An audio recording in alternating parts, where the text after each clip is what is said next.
Hello everybody. This is a continuation on the discussion I've been having with Cashify and Piro 314. What's up, Piro? And we're talking about dreams and reality. Cashify's position is that his sleeping dream and the awakening reality of the physical universe are the same thing and that there is no difference. Piro put forth that this is all a big super subset of dreams and that we're living on a holodeck inside of our brain and that there is a difference between the awaking dream and the sleeping dream, but the sleeping dream is just a subset of the big waking dream. Now I think that's a great analogy about our brain being a holodeck, like the holodeck of our experience, because I, like you, believe that all of our experience happens inside of our brain. But I also acknowledge that there is an external physical universe, and I'm not going to speak for you, but I think you feel the same way, although I don't know why you call it a super dream or a super subset of a dream. To me, that's a semantical thing. I mean, it seems like it's a breakdown and a disrespect of our language. I mean, if all of this is a dream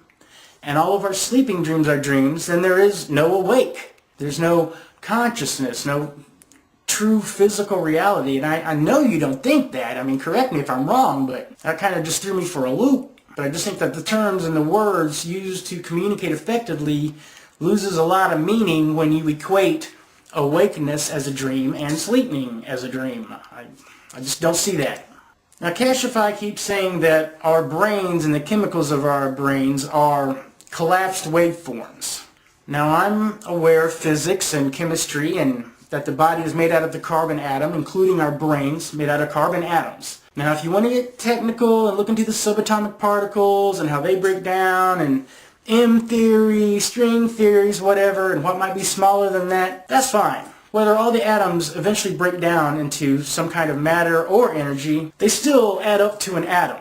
And the carbon atoms that make up our brain are there. And when these waveforms that you say that our brain and our chemicals in our brain are collapsed waveforms, it's almost as if you're saying that our brains don't exist, that these little waveforms happen and then the atom that they're attached to is gone. No. They're still there.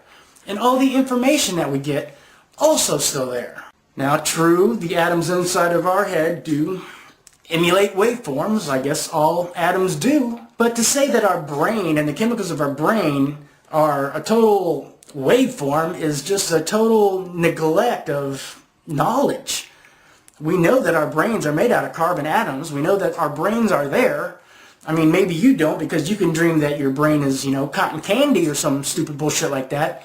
But if you were to go to a hospital and look at a cadaver, you would see that there are brains inside people's heads. Perhaps you could schedule yourself an MRI and even look at your own brain. The point is that the substance of our brains are not collapsed waveforms. Even though waveforms do exist in there, to deny the physical reality of the matter and the chemicals that actually do make up our brains is, frankly retarded. And another thing that I think you're completely wrong about is that inside your dream, you believe you can get third-party confirmation from the characters inside your dream. And that's such a totally gross misunderstanding, a total lack of comprehension.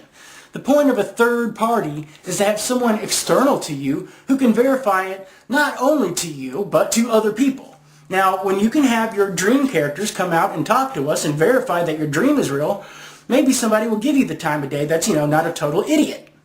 But to think that the characters inside your dream are actual real people who provide you with third-party verification and no one else in the world can talk to the dream characters, I mean, that's just stupid bullshit, dude. Stupid bullshit. And it totally shows that you have no idea what third-party confirmation is. I mean, I already can tell from studying you for the last week or two that you have no conception of what's real or not real. So let's talk about feral children for a minute. Now, I don't know how many of you know what feral children are, but feral children are children who have been raised outside the human condition.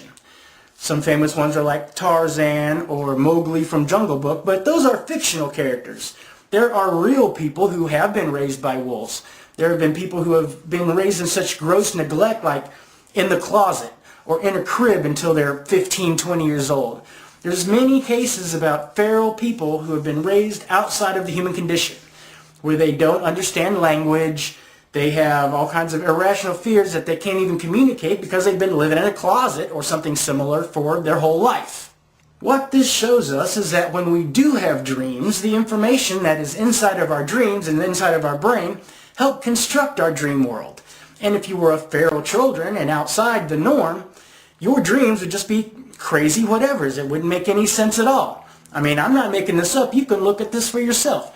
They can't even talk correctly. They can't form ideas like we do. Their brains are like animals. If they were lucky enough to be raised by animals, the ones that were raised in isolation are just totally fucked. So if we can accept that other people actually do exist, then we look at these outside sources like the feral people. Another good example are people who had brain damage of some sort, whether it was a hit to the head or whatever else, where they were one way, then suffered damage to the brain and are now another way. We can see very easily how our brain affects our personality and understanding and our entire experience.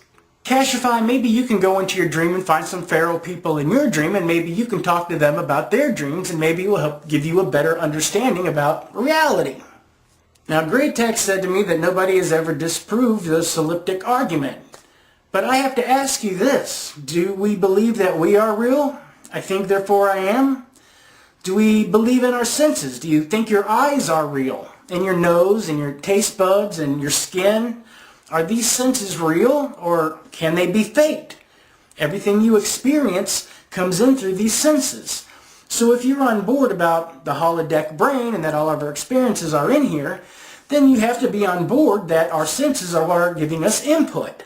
Now, if we do agree that we have senses that are observing the external universe, then we also have to understand that all stimulus that comes in through any of our senses is coming through the external physical universe, and that all of our senses would just be blank if we weren't receiving stimuli, and whatever constructs our dreams would never be.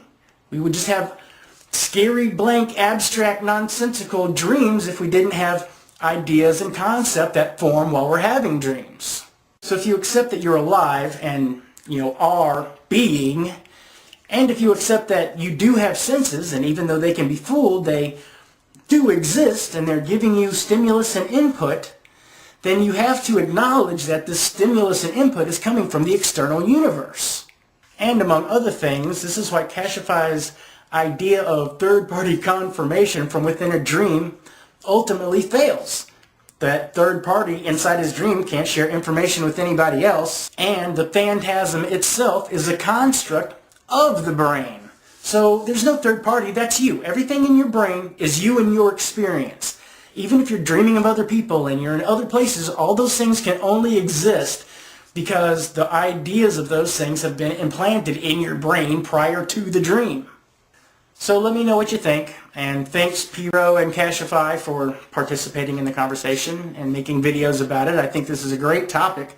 I get a little frustrated with the whole Cashify thing. I think when you deny reality, you're going in the opposite direction, You're living a lie. You're living a lie, Cashify. You're living a lie. And that makes you immoral, especially the way you grasp onto it so. God damn.